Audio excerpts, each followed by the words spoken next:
Friends, तो मैं लेकर आ गई हूँ आपके पास 9th चैप्टर। आज हम बात करेंगे मेथड ऑफ सेपरेशन। आज का टॉपिक है हमारा 9th चैप्टर, जो कि क्यूरियोसिटी बुक एनसीईआरटी बुक में से लिया है। चैप्टर स्टार्ट करने से पहले मैं आपको कहना चाहूंगी कि प्लीज़ आप मेरा चैनल सब्सक्राइब करिए, लाइक करिए और कमेंट करिए। चलिए स्टार्ट करते हैं आज का न्यू चैप्टर, चैप्टर 9, जिसका नाम है method of separation in everyday life.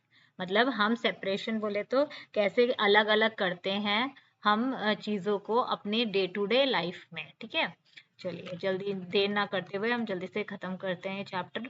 Mali and his sister वाली are excited for their summer vacation. वो बहुत, ये दो बच्चे हैं माली एंड वाली, वो बहुत एक्साइटेड है, मतलब बहुत ज़्यादा खुश हैं अपने समर वेकेशंस को लेकर, अपनी गर्मियों की छुट्टियों को लेकर। Their parents have planned a trip to visit their relatives and friends living across India.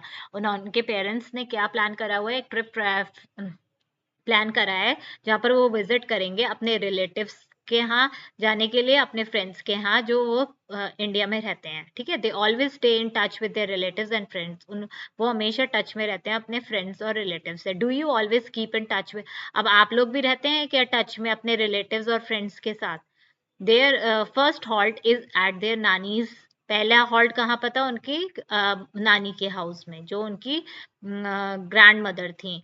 वो उनका हाउस कहाँ था? हरियाणा में था वो। It is surrounded by a large field, और उनका घर पूरी एक लार्ज फील्ड से सराउंडेड था, मतलब आसपास उनके फील्ड थी। माली एंड वाली was fascinated by the variety of grains piled up in the courtyard. Fascinated बोले तो बहुत सरप्राइज थी, मतलब उन्होंने पहली बार देखा था कि उनके यहाँ बहुत सारे ग्रेन्स के पहाड़ बने हुए थे उनके जो आंगन में था। ठीक है, देयर मामी, उनकी जो मामी थी और जो मामा थे, along with other community member are busy separating small stones. और वो लोग क्या कर रहे थे? वो लोग अलग अलग कर रहे थे छोटे छोटे स्टोन्स को, पत्थरों को, हस्क को। हस्क क्या होता है? जो आपने गेहूं वगैरह में लगा हुआ देखा होगा, ब्राउन कलर का एक कवर होता है उनके ऊपर, उसको हस्क बोलते हैं।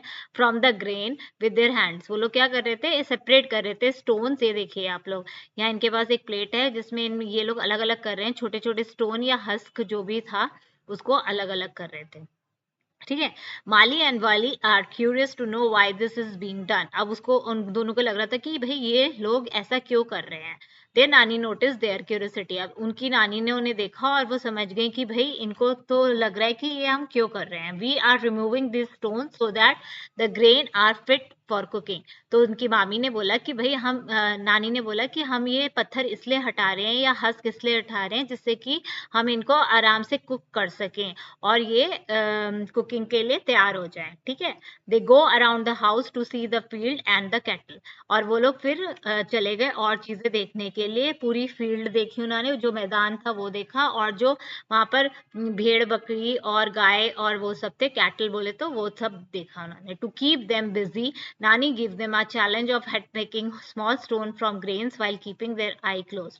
तो नानी ने एक गेम बनाया उनके लिए कि उनको आंख बंद करनी है और उन्हें छोटे छोटे पत्थर उठाने हैं उन ग्रेन्स में से, आंखें बंद कर कर।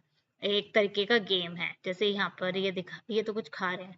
ठीक है, एक गेम बनाए जिससे कि वो लोग बिजी रहे। ठीक है, the method of picking by hand from a mixture when two or more substance are mixed such as small stone and husk from wheat and rice is called hand picking. तो hand picking हम किसे कहते हैं? जब दो mixture, जैसे कि grain हो गया ये हमारा, और उसके साथ स्टोन हो या हस्क हो, अगर ये सब मिक्स हो जाए, इन दोनों, इनको अलग अलग करने के लिए हम कौन सा मेथड यूज करते हैं? Hand picking.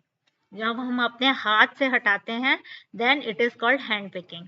It is done on the basis of difference in size. ये किस बेसिस पे करते हैं? जैसे स्टोन होगा, छोटा होगा तो कुछ बड़े होंगे, कुछ छोटे से होंगे, कुछ टूटे हुए से होंगे, या फिर उनका कलर चेंज होगा, या उनकी शेप अलग होगी फ्रॉम द राइस या व्हीट या कोई भी ग्रेन हो उससे अलग होगी। वो हम हैंड पिक कर लेते हैं, मतलब उसको हटा देते हैं जिससे कि वो फिट रहे हमारे खाने के लिए। If the particle to be removed are present in small quantities and can be easily picked by hand, hand picking proves to be convenient. अगर थोड़ा, देखिए, एक तो थोड़ा स्मॉल क्वांटिटी, कम क्वांटिटी में तो आप ये सब अपने हाथ से कर सकते हो, लेकिन बल्क में होगा तो ये आप अपने हाथ से नहीं कर सकते हो। ठीक है, तो यही बता रहा है ये। At lunch Mali and Wali are served steaming hot vegetable pulao. जो लंच में उन्हें क्या मिला था खाने को, हॉट वेजिटेबल पुलाव, मतलब चावल मिले थे उन्हें। While eating the pulao Nani observes that Mali is separating whole black pepper from the pulao. अब उन्होंने देखा नानी ने कि भाई जो माली है वो क्या कर रही है कि वो पुलाव में से ब्लैक पेपर बोले तो काली मिर्च हटा रही है। आप लोगों ने देखा है? अगर नहीं देखा है तो अपनी मम्मा से पूछ सकते हैं कि मम्मा ब्लैक पेपर क्या होते हैं, दिखा दीजिए। And is placing them aside, और वो उसको एक साइड में रखी थी। वाली playfully teases, wow this is a hand picking method. उसने क्या बोला, अरे वाह तुम तो एक हैंड पिकिंग मेथड कर रही हो इससे, nice one. Nani tells them about the benefits of black pepper and encourage Mali to eat. फिर उसकी नानी ने क्या बोला, भाई ब्लैक पेपर खाना चाहिए हमें, काली मिर्च, क्योंकि उसके बहुत सारे फायदे होते हैं, हमें इंटरनली डिजीज फ्री रखता है, इसलिए आपको खाना चाहिए, उसकी नानी ने उसको बताया। लेटर इन द डे, फिर आगे जब दिन निकला तो उसके मामा ने कहाँ ले गए उनको, एक फील्ड में ले गए, where they observe bundles of harvested wheat stalks lying in the field. उन्होंने क्या देखा कि बहुत सारे, देखिए ये बंडल्स पड़े हुए हैं फील्ड में, ठीक है, उन्होंने बहुत सारे देखे, ये किसके, क्रॉप्स के पड़े हुए हैं। Some stalks are spread in the sun for drying, और कुछ कुछ जो स्टॉक्स थे, ये स्टॉक्स बोला हुआ है इन्होंने, वो सन के अंडर रखे थे। क्यों क्यों रखे थे सूरज के नीचे, जिससे कि वो ड्राई हो जाएं, वो गीले होंगे। Both of them picking up a stalk each and notice numerous grain attach to it. इन्होंने ये स्टॉक देखा और उन्होंने देखा कि बहुत सारे ग्रेन्स अटैच्ड हैं, ये ग्रेन्स अटैच्ड हैं इस स्टॉक में, ठीक है। A group of farmers are beating the stalk on a large wooden log, और उसने क्या देखा कि बहुत सारे फार्मर्स थे, वो क्या कर रहे थे, वो बीट कर रहे थे इन स्टॉक्स को एक वुड लॉग में। ये देखिए ये वुड लॉग है और ये लोग इस पे बीट कर रहे हैं जिससे कि ये अलग हो जाए जो हमारे ग्रेन्स हैं, ठीक है। A group of farmers are beating the stalk of on a large wooden log, ठीक है। Curiously Wali asked mama why are they doing this. उसने पूछा कि भाई ऐसे क्यों मार रहे हैं वो लॉग पे, वुडन लॉग पे। They are beating all the stalk to separate the grains, इसलिए कर रहे हैं क्योंकि उनको ग्रेन्स अलग करने हैं इस स्टॉक से, ठीक है। जैसे कि आपको फिगर 9.2 को बोलते हैं आप, ये जो बीटिंग ऑफ द क्रॉप होता है वो उसको सेपरेट करने के लिए क्या होता है, हम बीटिंग करते हैं from the stalk, this is known as threshing. तो हमने दो मेथड्स पढ़ लिए सेपरेशन के, एक तो थ्रेशिंग हो गया और एक हैंड पिकिंग हो गया। थ्रेशिंग में क्या होता है, जो स्टॉक को ये क्या करते हैं, ये बीट करते हैं ऑन अ लॉग वुड, और उससे क्या होता है, ग्रेन्स अलग हो जाते हैं। This method is called threshing. Farmers work hard, उसके बाद ये बोल रहे हैं कि भाई जो फार्मर्स होते हैं वो बहुत ज्यादा हार्ड वर्क करते हैं और दे एंजॉय देयर वर्क, और वो एंजॉय भी करते हैं अपने काम को करने में। From time to time they sing folk songs while working, वो इसके साथ साथ अपना एंजॉयमेंट भी करते हैं, बीच बीच में गाना भी गाते हैं, ब्रेक्स भी लेते हैं, तो वो अपना काम एंजॉय करते हैं। Explore folks song of your region and try sing along with your friends. अभी ये बोल रहा है कि आप भी अपने जगह का फोक सॉन्ग देखिए और उसको गाने की कोशिश करिए। चलिए आगे बोलते हैं। The separated grains get mixed with piles of husk. अब जो ये ग्रेन्स जो हमारे अलग हुए हैं जब उन्होंने बीट करा स्टॉक से, तो वो किससे मिक्स हो जाते हैं, वो हस्क से मिक्स हो जाते हैं। आपने कभी देखा होगा ग्रेन्स का पेड़, तो उसमें एक ब्राउन कलर की कवरिंग होती है, वो भी उसके साथ मिक्स हो जाती है। While whisper to Mali will the farmer handpick the grains to remove them from such. अब वाली क्या पूछती है माली से कि भाई ये हैंडपिक करेंगे क्या ये हस्क को हटाने के लिए इन ग्रेन से। She wonders how much time will the farmer take to separate this. तो उसको बड़ा अचंभा हुआ, वो सोच रही थी पता नहीं कितना टाइम लेंगे ये हस्क हटाने के लिए इस ग्रेन्स में से। Let us perform an activity to find the answer of the question raised by Wali. अब हम देखते हैं कि भाई इसका आंसर क्या है, कि फार्मर्स हाथ से हटाएंगे हस्क को, और कैसे हटाएंगे, कितना टाइम लेंगे वो, how much time it will take, ठीक है। चलिए ये कुछ दे रखा है इन्होंने informative. A small amount of puffed rice is mixed with chana dal, can you think of separating the mixture by any method other than hand picking.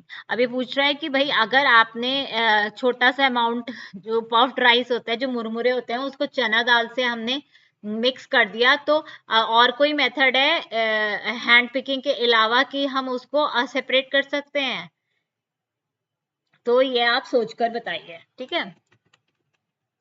चलिए अभी एक्टिविटी करते हैं, हम फिर से आएंगे इस क्वेश्चन पे। Let us explore, take a handful of roasted peanut. अब वो कह रहा है रोस्टेड पीनट्स लो आप, मतलब मूंगफली के दाने लो, उसको रब करो बिटवीन योर पाम्स, आपको रब करना है अपने आर्म्स के बीच में, और आप देखिए क्या होता है। Is it possible to separate the remove skin and the peanut? अब जो उस पर स्किन लगी रहती है वो इजिली रिमूव हो जाएगी ना जब आप उसको रब करोगे। Now try blowing it, what do you observe? और फिर आप उसको ब्लो करोगे तो क्या होगा, वो जो हस्क था, जो कवर था उसका, वो उड़ जाएगा और आपके पास सिर्फ पीनट्स रह जाएंगे। Which of these components removed peanut skin और पीनट आर ब्लोन अवे? तो ये पूछ रहा है कि कौन से कंपोनेंट ने रिमूव कर दिया पीनट स्किन और पीनट को ब्लो करने पे। You observe the blowing air separates the heavier and the lighter components. अब हमने उसको फूंक मारा तो क्या हुआ, उसने सेपरेट कर दिया, जो मूंगफली थी वो अलग कर दी, और जो लाइटर कंपोनेंट था उसको, मतलब जो उसका कवर था उसको उड़ा दिया, है ना। ट्रेडिशनली अ सूप, आपने सूप देखा होगा पहले के जमाने में, ये देखिए दिखा रखा है यहाँ पर सूप है, ये पहले बहुत यूज करते थे लोग हटाने के लिए, तो इसको हम बैम्बू ट्रे भी बोलते हैं। Is used for separating heavier and lighter component of a mixture.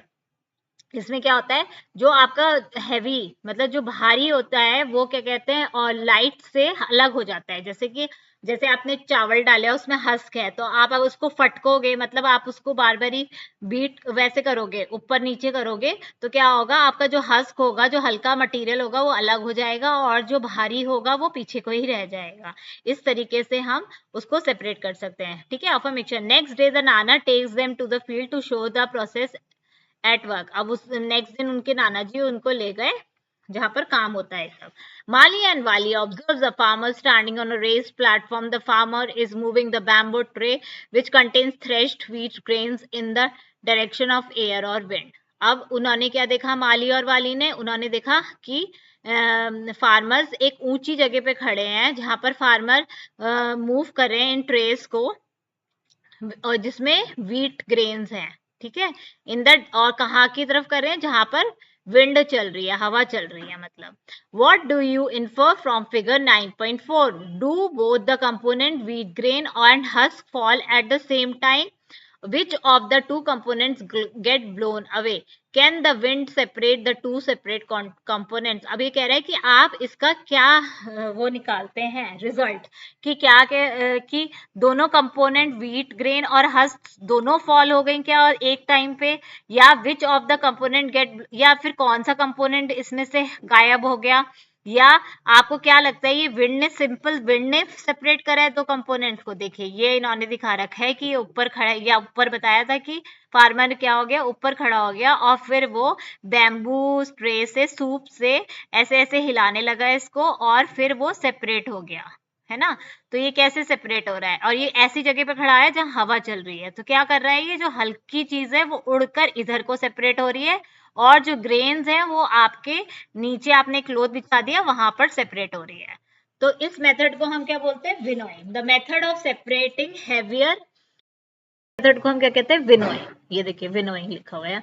This method of separating, ये जो मेथड है सेपरेट करने का, हैवियर, जो हैवी और लाइट कंपोनेंट्स को अलग करता है, मतलब सेपरेट करता है of a mixture by wind. कैसे हम करते हैं, हम यहाँ पर हवा का हेल्प ले रहे हैं, बाय विंड और बाय ब्लोइंग एयर, या फिर हम एयर को ब्लो करें तो इसको हम क्या बोलते हैं, विनोइंग। तो हमने तीन चीजें पढ़ ली, hand picking, winnowing and threshing, ठीक है। Have you seen any similar kind of activity? अब उसने पूछा है कि भाई आपने ऐसी कोई एक्टिविटी अपने घर में भी देखी होगी। देखिए हाँ, हम मैंने देखी है, मेरी मम्मा जब चटनी बनाती थी मूंगफली की तो वो यही करती थी, दोनों हाथ से रब करती थी और फिर उसको फूक कर देती थी, मतलब हवा ब्लो कर देती थी, तो सारा कुछ सेपरेट हो जाता था। तो ये एक्टिविटी आप बता सकते हैं। अब यहाँ पर एक कुछ पूछा हुआ है इसने कि Wali is enable to separate husk from rice in a close room. वो क्लोज रूम्स में अपना ये सेपरेट नहीं कर पा रही है, तो कैसे आप हेल्प कर सकते हो? वी कैन हेल्प, उसको हम बोल सकते हैं कि आप एक सूप लीजिए और उसको रखिए, और ऐसे ऊपर चढ़कर और फिर हवा ब्लो कर कर आप करिए। विनोइंग के मेथड से हम उसकी हेल्प कर सकते हैं, ठीक है। अब यहाँ पर कुछ इंफॉर्मेटिव चीज लिखी हुई है इसने कि जैसे जैसे टेक्नोलॉजी डेवलप हो रही है, उसने कहा है उससे क्या हो रहा है, it developed the threshing machine called thresher, ठीक है। ऐसे एक आजकल एक मशीन आ गई है थ्रेशिंग करने के लिए। These machine are use to separate, इससे क्या कर सकते हैं हम, ग्रेन्स और स्टॉक्स को अलग कर सकते हैं, हस्क को अलग सकते हैं, और ये दोनों टास्क पूरे करती है, थ्रेशिंग भी करती है और विनोइंग भी करती है। थ्रेशिंग में हम बीट करते थे, आपको याद होगा, और विनोइंग में हम हवा के द्वारा सेपरेट करते हैं ग्रेन्स को, ठीक है। Next day Mali and Wali board a train to Ahmedabad. वो लोग कहाँ चले गए, अब अहमदाबाद चले गए। कहाँ, किसके पास चले गए, अपने पापा के फ्रेंड के पास, जिनका नाम था घनश्याम भाई। बिफोर लीविंग वाली रिक्वेस्टेड हर मामी टू प्रिपेयर मीठी पूड़ी। मामी ने क्या बनाया उनके लिए, मीठी पूड़ी बनाई, ठीक है। फॉर द जर्नी वाली shall I help you need the wheat flour. अब मामी से उसने बोला कि मैं आपकी हेल्प करूं क्या, आटा मलने के लिए। मामी ने बोला to prepare a dish with flour first we need to remove bran that may be present in the flour। तो मामी ने उसको क्या बोला, भाई हमें जब मीठी पूड़ी बनानी है तो हमें सबसे पहले उसमें से जो ना, आपने देखिए कभी आटा छाना नहीं छाना है तो आप मम्मा को बोलिए कि मम्मा मुझे आटा छनवाओ। आप देखोगे कि उसमें ब्रांड्स होते हैं, मतलब ब्रांड्स क्या होते हैं, जो ऊपर ब्राउन ब्राउन कलर का पाउडर होता है, जो कि व्हीट में जब हम पिसाते हैं तो बच जाता है, तो वो सारा हम खाते नहीं है, उसको हम हटा देते हैं। तो वही मामी ने बोला कि हमें अगर ये डिश बनानी है तो पहले वो निकालना पड़ेगा, फिर हम वो यूज करेंगे, ठीक है, वो हमें छानना पड़ेगा। हाउ डू वी डू, उसने उसका क्वेश्चन था कि अभी हम खाने कैसे। तो मामी ने उसे बताया वी यूज, हमें क्या यूज करना है, हमें छन्नी यूज करनी है। सीव बोले तो ये देखिए छन्नी है, फॉर दिस पर्पस। सीविंग, अब सीविंग क्या होता है, सीविंग अलाउ, अब सीविंग क्या करता है, जो पतला मटेरियल होता है वो नीचे आ जाता है, और जो मोटा होता है जो उसमें से नहीं निकल सकता वो ऊपर रह जाता है। Allow the fine flour particles to pass through the holes of the sieve. इसमें होल्स होते हैं, आप लोगों ने देखा होगा, मम्मा से पूछिएगा, छन्नी दिखाएंगे आपको। और आपने चाय वाली छन्नी भी देखी होगी, उसमें भी यही होता है ना कि चाय की पत्ती तो ऊपर रह जाती है और चाय नीचे आ जाती है। इन द सेम वे हम यहाँ पर आटा डालते हैं तो ब्रान ऊपर आ जाता है और नीचे जो फाइन आटा होता है वो नीचे आ जाता है, ठीक है। तो यहाँ पर यही लिखा है, sieving allows the fine flour particle to pass through the holes of the sieve as shown in figure 9.5। The bigger particle such as bran and small stone remains on the sieve. और जो small stones या कोई भी impurities होती है वो सारी ऊपर रह जाती है, और जो अच्छा आटा होता है वो सब नीचे आ जाता है। केयरफुली ऑब्जर्व अ सीव, अब वो कह रहा है कि आप छन्नी को अच्छे से ऑब्जर्व करिए। Are all the holes of the sieve of the same size. अब जो भी उसमें होल्स हैं वो सेम साइज के पूछ रहे हैं। Will sieving work if the holes of the sieve are larger than the सबसे। अब वो पूछ रहा है कि भाई अगर छन्नी में होल्स, मतलब वो जो छेद हैं वो बड़े होंगे तो वो वर्क करेगा, नहीं करेगा ऑब्वियसली, फिर तो सारा मटेरियल नीचे आ जाएगा, मोटा भी नीचे आ जाएगा और पतला भी नीचे आ जाएगा। तो सबके होल सेम होते हैं साइज के, बट वो बहुत छोटे छोटे होते हैं, it can't be very large, ठीक है। Is there any difference in the size between the particle that pass through the sieve and the particle that remains on the sieve. अब उसको पूछ रहा है कि भाई कोई डिफरेंस होता है क्या साइज में, जो पास हो रहे हैं और जो, ऑब्वियसली जो पास हो रहे हैं मतलब वो बहुत ही पतले से हैं, छोटे से हैं, वो अच्छे से हो जा रहे हैं, और जो नहीं हो पा रहे हैं मतलब वो इम्प्योरिटीज हैं और वो ऊपर ही रह जा रही हैं। Sieving is used when components of a solid mixture have different size. Sieving कब होती है, जब एक तो दोनों मटेरियल सॉलिड होते हैं और दोनों का साइज डिफरेंट होता है, तभी हम सीविंग यूज करते हैं, ठीक है। हम छानते तभी हैं जब वो एक तो सॉलिड सब्सटेंस होते हैं दोनों के दोनों कंपोनेंट्स, और दोनों के साइज डिफरेंट होते हैं, उसी केस में हम अपनी सीव यूज करते हैं। अपॉन रीचिंग, अब वो जब अहमदाबाद पहुंच गए तो उन्होंने विजिट करी, साबरमती आश्रम गए वो अलॉन्ग विद अपने अंकल के साथ, वेयर दे लर्न अबाउट नमक सत्याग्रह। वहां उन्होंने उनसे समझा कि नमक सत्याग्रह क्या था, Dandi March. Have you ever observe the sieve being used at construction site to separate pebbles and stone from the sand. अभी पूछ रहे कभी आप किसी कंस्ट्रक्शन साइट पे गए हैं जहां पर आपने देखा हो कि वहां पर भी वो लोग पेबल्स को और सैंड को अलग कर रहे हो। हाँ, मैंने भी देखा है कंस्ट्रक्शन साइट में वो लोग एक सीवी जाली का ही यूज करते हैं और वो स्टोन्स अलग करते हैं उस सैंड में से, और फिर वो सैंड यूज करते हैं कंस्ट्रक्शन में, ठीक है। तो व्हाट इज साबर, अब ये आपका ऐसे इंफॉर्मेशन के लिए बताया है कि साबरमती आश्रम क्या किस लिए फेमस है, डांडी मार्च के लिए फेमस है। ठीक है। साबरमती आश्रम में गांधी जी रहते थे इसलिए फेमस है। और ड्रॉ, अब उसने कह रहे हैं दांडी मार्च का आप एक पोस्टर बनाइए और बताइए कि ये क्यों होता है। Just as an information they asked you to do this. ठीक है, आप लोग करिएगा इसे। ठीक है, आगे बढ़ते हैं। माली आस्क्ड वेयर इज नमक कॉमन सॉल्ट ऑब्टेन्ड फ्रॉम। उस माली ने पूछा भाई ये जो नमक आता है जो हम रोज खाते हैं वो कहाँ से आता है। From sea water, is it coming from sea water, replies Ghanshyam bhai. उन्होंने बोला कि ये आता है एक समुद्र से। Sea water is a mixture of salt and some other substance dissolve in water. अब सी वाटर क्या है, सी वाटर में ज्यादातर नमक होता है और भी सब्सटेंस होते हैं जो कि पानी के अंदर डिजॉल्व होते हैं। अब हमें सॉल्ट ऑब्टेन करना है, मतलब निकालना है। To obtain salt the sea water is kept in a shallow pit. एक शैलो पिट में, मतलब शैलो पिट बोले तो एक गड्ढे में इसको भर दिया जाता है पानी को, अगर हमें सॉल्ट निकालना है। फिर क्या होता है, एन एक्सपोज, और फिर उसको सनलाइट से एक्सपोज करते हैं हम, मतलब वहां पर खूब सारी धूप पड़ती है और हवा चलती है। इन फ्यू डेज, और थोड़े दिनों के बाद क्या हो जाता है, द वाटर एवोपरेट। एवोपरेशन हमने पढ़ा था ना, उसमें क्या होता है, सारा भाप बनकर पानी ऊपर को चले जाता है कंप्लीटली, और पीछे क्या रह जाता है, नीचे आपका रह जाएगा living behind the solid mixture. जो भी आपका सॉलिड सब्सटेंस होते हैं वो सब नीचे रह जाते हैं और पानी उड़ जाता है भाप बनकर। Common salt is then obtained from this mixture. ठीक है, और ऐसे ही हम फिर नमक इसमें से ले लेते हैं, लेकिन उसमें अदर प्योरिफिकेशन भी हमें करनी पड़ती है। ठीक है, find out about some water bodies in India that contain common. अब आपको कुछ ऐसी वाटर बॉडीज बतानी है जिसमें सॉल्ट होता है। वन सच सोर्स, एक तो इन्होंने ही बता रखा है, सांभर लेक इन राजस्थान में भी नमक होता है। ठीक है,